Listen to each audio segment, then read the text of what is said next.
Hey everybody, welcome back to the Parker Byrd Show here in the Legless Lounge.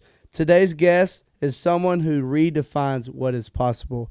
Landis Sims was born with both hands and both feet amputated, but that did not stop him what was chasing his dream, playing the game of baseball. From the fields of Indiana to throwing a baseball in Antarctica with MLB player Joe Musgrove, Landis has proven that grit, heart, and belief matter more than limitations. He's been featured in the Landis Just Watch Me documentary, inspired thousands of athletes, and continues to break barriers in adaptive sports. Landis, it's an honor to have you on, man. Welcome to the show. Dude, thanks for having me. Yeah, dude, I'm pumped. This has been in the works for a while, so I'm excited, guys. Everybody can hear your story because it can really impact a lot of people, and I know you've done that. So, first question, man, for those who don't know your story, can you share what it has been like growing up with parts of all four limbs being amputated, and how baseball has become such a huge part in your life?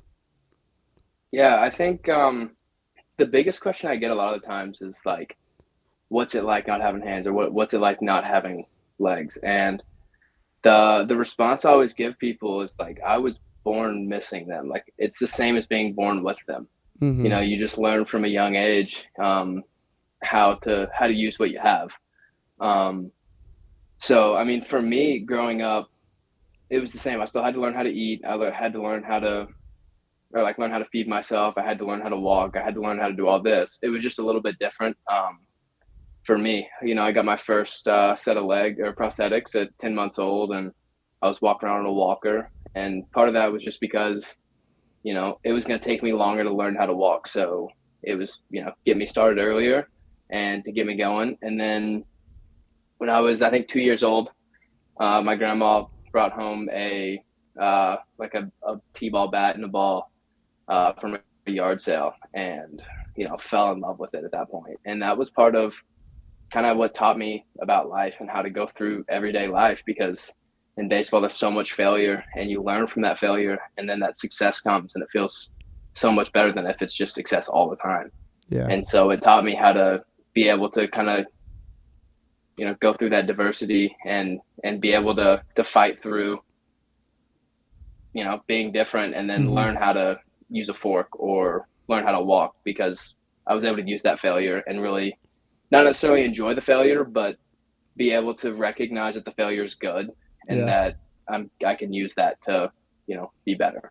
Yeah, I know you're a Yankees guy, and did you just see that Jeter talked at, I think it was University of Michigan's graduation, and he talked about failure and how we learn so much through failure, and I thought that was awesome. Then we sent it into the ECU group chat here, and it was a really cool speech. But baseball is such a game of failure, and I know what it's like to play with only one limb missing. Four limbs is a completely different story. But what's been your proudest moment playing the game of baseball? I would say my proudest moment was um, last year. I was a senior in high school, and I was a big part of getting the boys to semi-state. Yeah.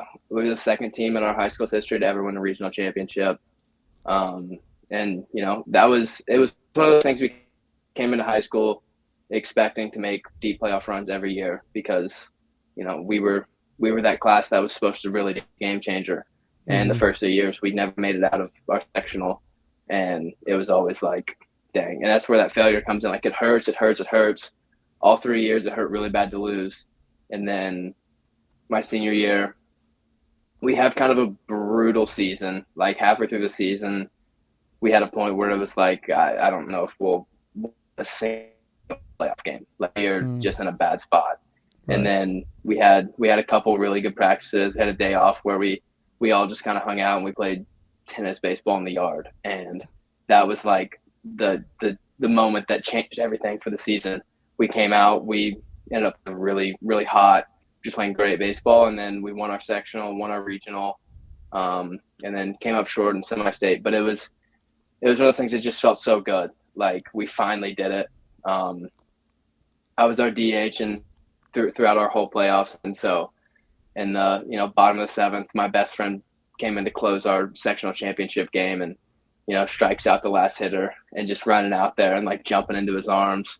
It was this big relief for us because it was like, oh my gosh, we finally did this. Yeah, But yeah, so yeah. yeah, that was probably my most proud moment of my baseball career. That's awesome, dude. You once said that you want to prove people wrong, not by talking, but by actually doing. Where does that drive come from? Is it something that's natural to you, or is it something that your mom instilled in you at a very young age? Where does that drive come from? Yeah, I think that really comes from my family. Very much my mom kind of putting that in me at a really young age of like, words only hold so much value. Like, and I think part of that was I kind of proved that to myself that like I can tell somebody I can do something, but just because I say it doesn't mean that I can like that they're gonna believe me. Um, and so I think the biggest thing is when they say I can't do something, I can say it. I can say that I can, but they're not necessarily going to believe me. So a lot of times it's Definitely. just better to not say anything at all and just go out and do it. That's right. Yeah, I've found that, the power of the words that you speak is a real thing. And other people's words, they can hold value, but it's only if you allow it to hold value. And that's something I've learned after my accident and having my leg amputated. And it's something that you have to look inside of yourself rather than looking at other people, because there's people all the time. And I'm sure you get it too. It's like, how are you gonna play the game of baseball? And you're like, well, just watch me. And that's literally the name of the documentary that Eric did on you. And I thought that was, perfect, because I'm sure people all of your life have said, well, Landis, you don't have any of your limbs. How are you going to do this? And you're like, man, just watch me. God's got this. I've got this, man. But you travel to Antarctica with some several people, camera crew, and along with MLB player Joe Musgrove, and you actually threw a baseball there, down there. And how did that trip come together? And what was it like being a part of something so cool and extreme like that? Yeah, it was kind of crazy how they came together. So I had met Joe 2 years before, I think. I went out to San Diego and like did a workout with them because I was going into my freshman year. Like it was that winter, so like about to go into my freshman season. And Eric had known Joe from when he was in Double A with the Astros, so he reached out, and it was one of those things that would be cool for the documentary to have that. But Eric was doing that because he wanted to help me out, and he wanted Mm-hmm. what was best for me. So he reached out to Joe. Joe was like, "Yeah, bring him out." And Eric had sent him videos of me, but they were all like from the first time we filmed. So I'm just this little, 9 year old Right. running around, this fat little 9 year old, and he's expecting that. Like he's expecting me to be this little chunky kid, and I show up like 6'2", weighing up 140 pounds. Right. And he was like kind of shocked that I wasn't that little tiny kid anymore. And then so that was just kind of cool because he just wasn't expecting me to actually be like a teenager. Yeah. And so did that and went well, like worked out. I got a lot out of it. And we stayed in touch, and I talked to him throughout the season a little bit, kind of the struggles, and kind of helped me through. And then the next summer is when the documentary released, and we did the whole like touring around promoting it. And right after we had gotten home from the tour, Eric calls my mom, and he's like, "So Dom Johnson, who is Joe's godfather and pitching coach, just called me and asked if you guys would want to go to Antarctica with Joe." And it was kind of like my mom was kind of like, "What? Why? Like I don't know." And I was like, "Yes, we're going. Like why would we not go?" Um, That's something and that's so like a as that once in a all, lifetime thing. You have to go. yeah, I'm like, I don't care that I'm gonna miss 2 weeks of school. It's just high school. I'll be all right. Um, but yeah, so yeah, the trip uh, started getting planned more, and they were like, "Yeah, Joe's gonna, set a world record for the hardest pitch ever thrown on the continent of Antarctica." And we're like, "Heck yeah, Joe's gonna do that because nobody else has ever thrown one, so that'll be pretty easy, I hope. Um, and so they had to do a bunch of paperwork to actually get us to be able to do it. And Joe had 5 throws, I think, That's like crazy. including his warm up throws. He got 5 throws. That's wild. And so once we finally get down there, um, and we get to the spot where we're gonna throw, the guy that set it up, Neil Drake, he was like, "All right, Joe, you get 5 throws. Landis, you got 2." And I was like, "I'm throwing. All right, cool. Like, all right." So you So hold the second fastest throw in yeah, Antarctica. That's yeah, I got the awesome. second fastest, and so Joe was on the boat before, like on the ship before, like doing plyos and stuff, getting ready, and I was just kind of hanging out, and so Joe throws his. I think he hit 86. Um, and then I get in there. I throw my first one. It was like 43. And they were like, "Oh, you got to get 44. Like, it's Joe's number. You got to get it." So I was like, "All right, I'll go one more." And my second throw, I hit 44. So that was That's pretty cool. awesome. That is awesome. Getting Joe's number on my throw. Yeah, that is really cool. Let's talk about that documentary a little bit. The Landis Just Watch Me film. How did you and Eric Cochran, first connect, and what made you want to share your story on film? So I was 9 years old, I think, and I got invited to a week-long kids camp. It was a softball camp. They used to be called the Wounded Warrior Amputee softball team, and now they're the USA Patriots. But it's um, amputee veterans that play softball. They travel around and then raise money to host this kids camp for amputee kids once a year. It's a week long, all expenses paid for. And so mine was in Mission Viejo, California, where Eric's from, and he had heard about the camp, and he was kind of looking for some type of a subject of a film. Didn't really know what it was going to be, but thought this might be a cool place to check it out. Might film the team, whatever. And then he shows up and sees me hitting, and you know, this is him saying this, not me. But he was like, "This kid was a stud, just hitting balls to the outfield. You know, I was yapping to whoever was pitching to me." Um, but so he found my mom, like talked to her for a little bit, and then eventually was like, "Hey, uh, I'm a filmmaker. Like, I would love to do a documentary on Landis." And so this was another kind of like the Antarctica one. She was like, I don't know. And then Eric talked to me. He was like, "Hey, I want to make a movie about you." I was like, "All right, let's do it." Like, movie about me? Come on now. And so that's pretty much how that started. And, my mom preyed on it a lot more. She had a lot more adult thoughts about it. Um, and then eventually, after about 12 hours, she was like, "Let's send him an email." And he flew out to Indiana like a month later, and we started filming. And it was like 8 years to finally get it released, but it was a really fun 8 years. Just getting to hang out with Eric and do all the filming and stuff. Yeah, for sure. I've obviously Eric's making a documentary on me now, and just through your story, he's kind of gotten connected to my story. That's kind of honestly how I met him. Is he reached out to my mom pretty early on whenever everything happened, and he told us about your film. And my mom being also an adult brain at first was like, and then we watched your film and we're like, yeah, dude, this guy's legit. That's an awesome story, by the way. We're like, yeah, this is legit. So I've had a little bit of the cameras on you, but yours was for 8 years, dude. What exactly was that like? Always having a camera crew on you, and was there a certain time where you're like, I don't really want this camera crew on me right now, but how was that like just in general? Um, in the beginning, pretty much anytime it was like a sit down interview for me, it was like, no, get these cameras off me. Like, I Yeah, hated the one on one. Like, I had to look at the camera. right. But when I actually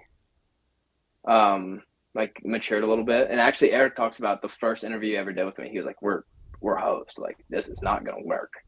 Because it was so bad. But as I kind of matured a little bit and got better at it, it got a lot easier, and I kind of started to like enjoy it a little more. And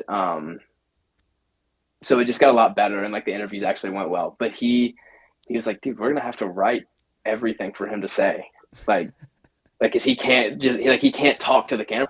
And Well, you're so a also lot of very it, young too, so there's probably yeah, I a was good like reason. 9, 10, but so I do all the like narration throughout the film, and the majority of that was all written for me because like in the beginning he's like, there's no way he's gonna be able to do this.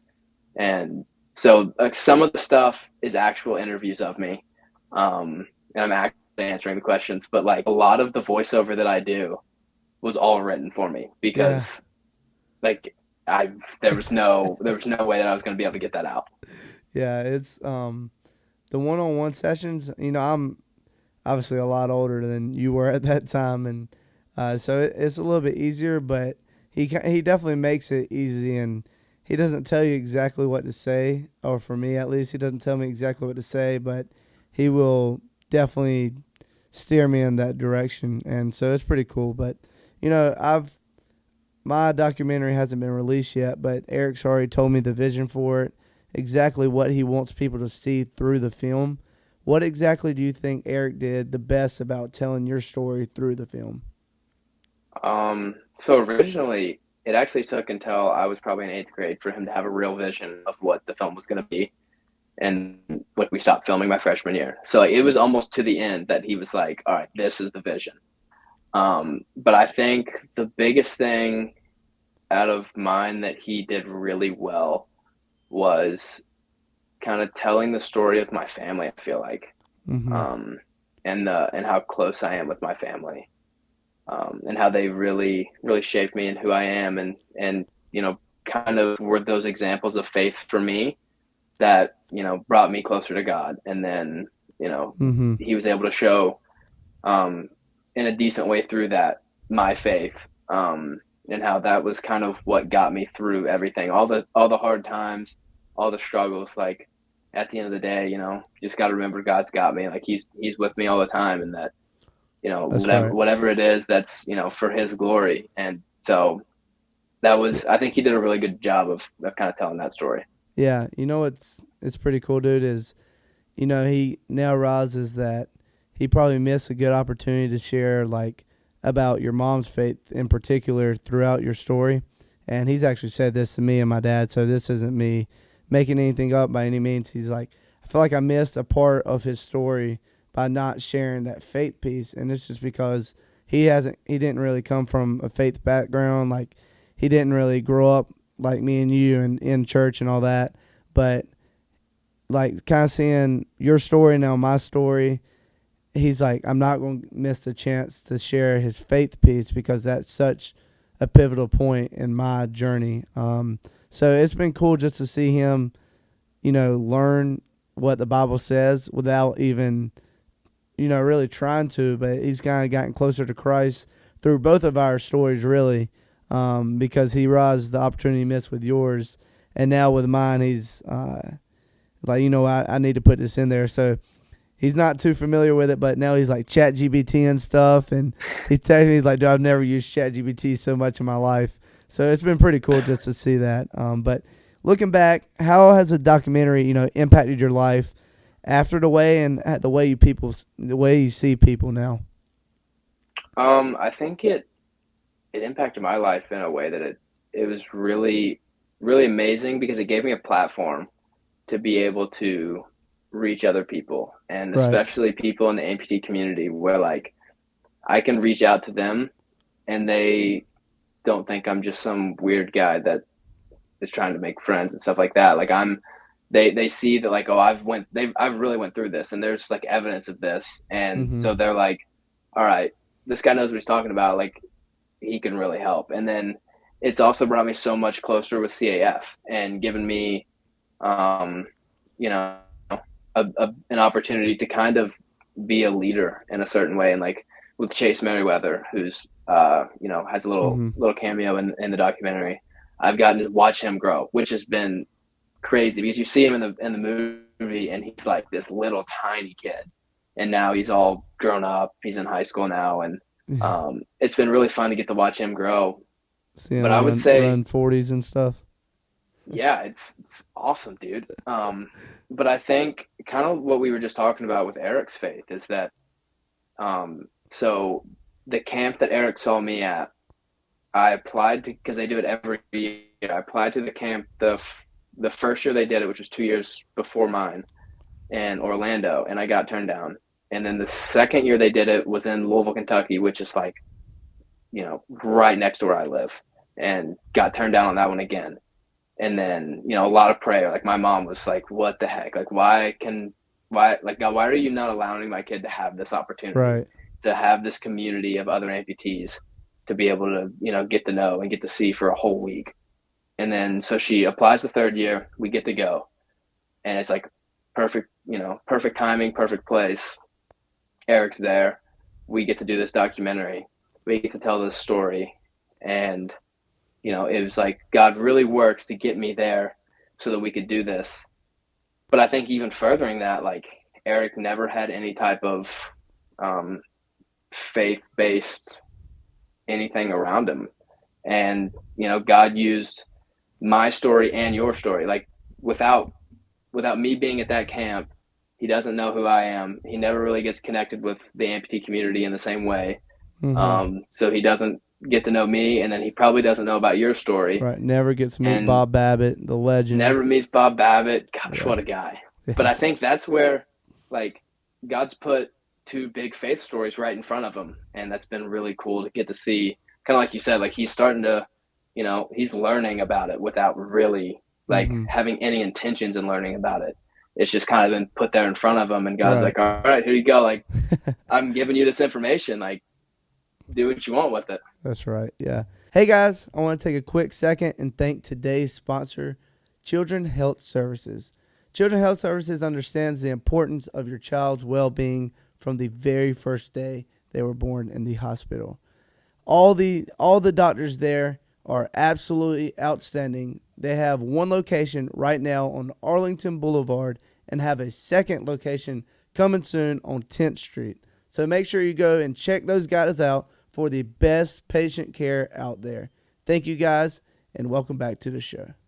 Your faith has played a huge part in your own story, and me as well. I mean, that's the main thing. How has your faith, played that part in your journey? Just for the listeners to know, and if so, how has it, helped you stay grounded throughout your entire life? I think the biggest thing for me has always just been like everything's for God. Like it's for His plan. It's for His glory. And throughout, especially my baseball career, that was one thing that was really hard to learn, just because it got so much where I felt like I was relying on myself. Like I'm Mm-hmm. putting in all this work. I'm going to be able to get this done. Like I work out. I work all the time. I work super hard. I can do this. And Right. then by my junior senior year, it was like, okay, I've been struggling these last couple of years. Like something's got to change. And then that's really when I started to just give everything to God.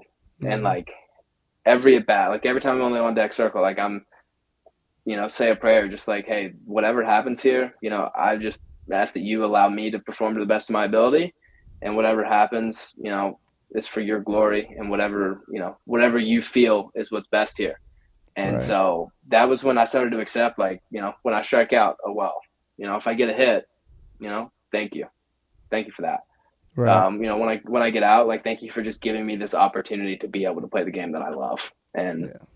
so I think that It was really that was clears the your biggest thing mind for me. too. Yeah, it really clears your mind. And I had a friend last year who was on the team, and he's a huge Christian as well. And he says, why be nervous or worried about what you're doing whenever God already has it written for you? So why stress if you're gonna get a hit here or if you're gonna, strike out? So it's pretty cool. But I've had Bob Babbitt on this show, and he's played such a huge part in my life, dude. And so many other amputees out there and so many families that he's poured into. Just talk about Bob a little bit and how he's helped you out and what you think about that guy.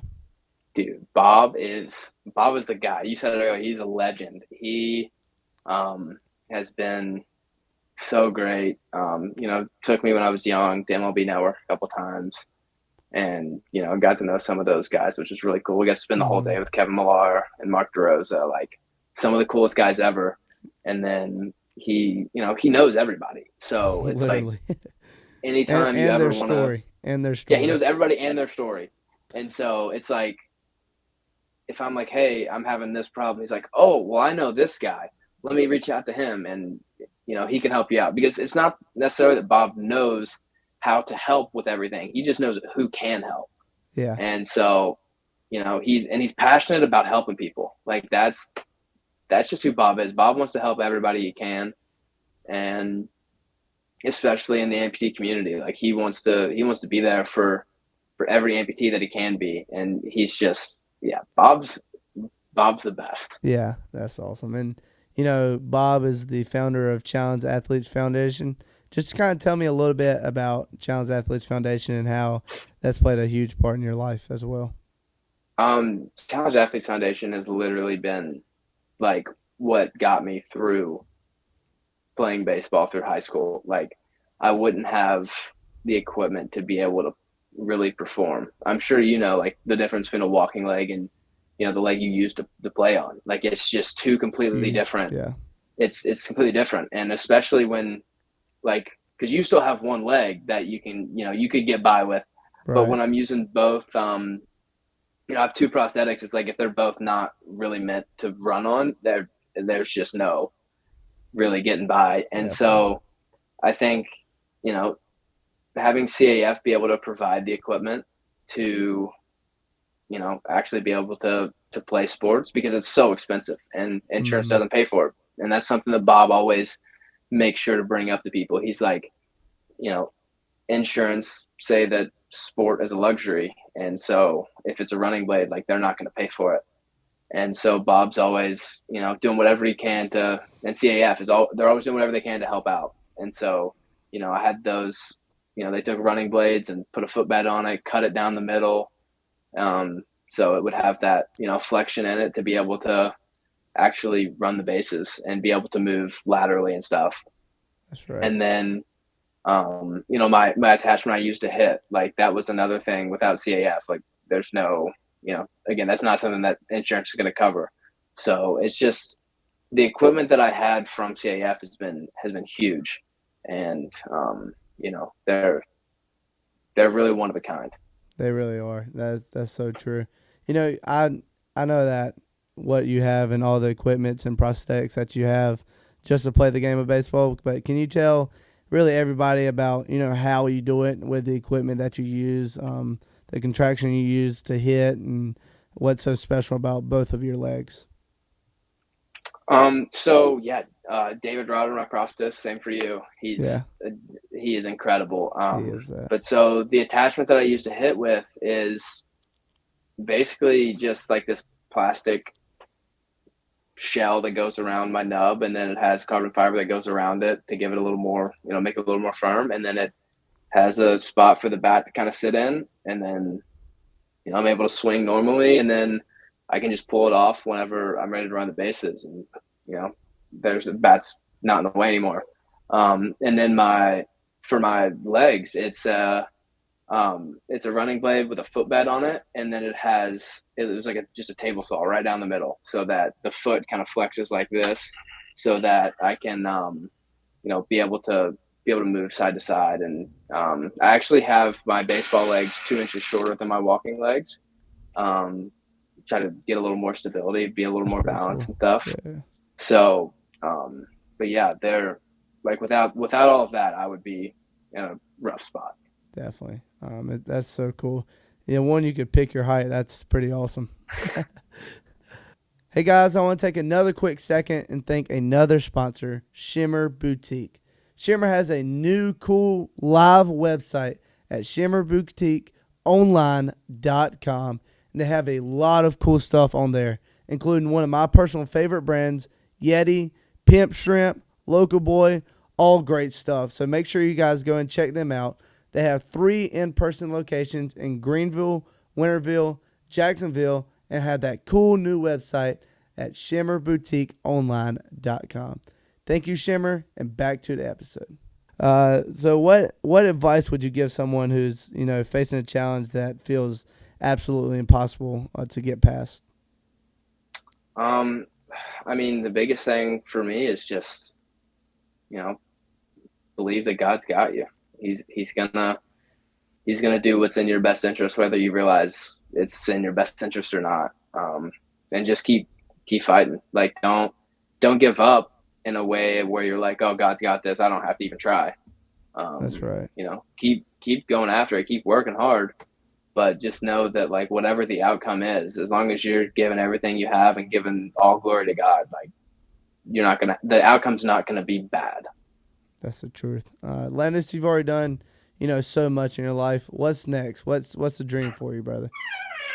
Right now I'm playing sitting volleyball, trying to make the U.S. national team.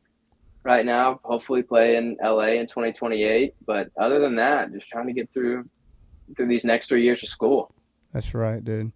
Uh, Last thing, man, we're going to do a little rapid fire questions here with my man Landis Sims, and we'll get you out of here, man. What's the craziest thing that someone has ever asked you about? Oh my gosh.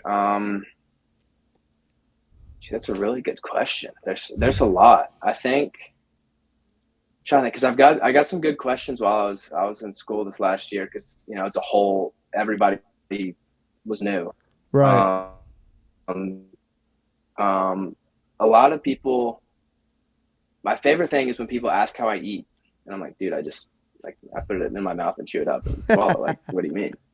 That's probably one of the not necessarily the craziest, but that's one of the funniest. It's like, yeah, how do you Yeah. eat? Like, Well, it's like you're like, well, thankfully God still gave me a mouth. So that's awesome. What's your favorite ballpark snack, dude? favorite ballpark snack? Nothing better than a hot dog. It's Yeah. simple. Just American, brother. you know, American. I exactly. love it. What's the most inspiring athlete that you've ever met besides Joe? Um, Most starting athlete I've ever met, probably Derek Jeter. Yeah. It's my guy growing up. Always loved him, and then I met him when I was like 7 or 8, and I was like freaking out. I was like shaking. But yeah, That's probably awesome. Jeter. What's your favorite baseball movie? Favorite baseball movie? It's got to be Moneyball. Moneyball. Dude, that's actually mine too. I watched it the other day. I was, amazed. I watch it as much as I can. It's awesome. One word your friend would use to describe you.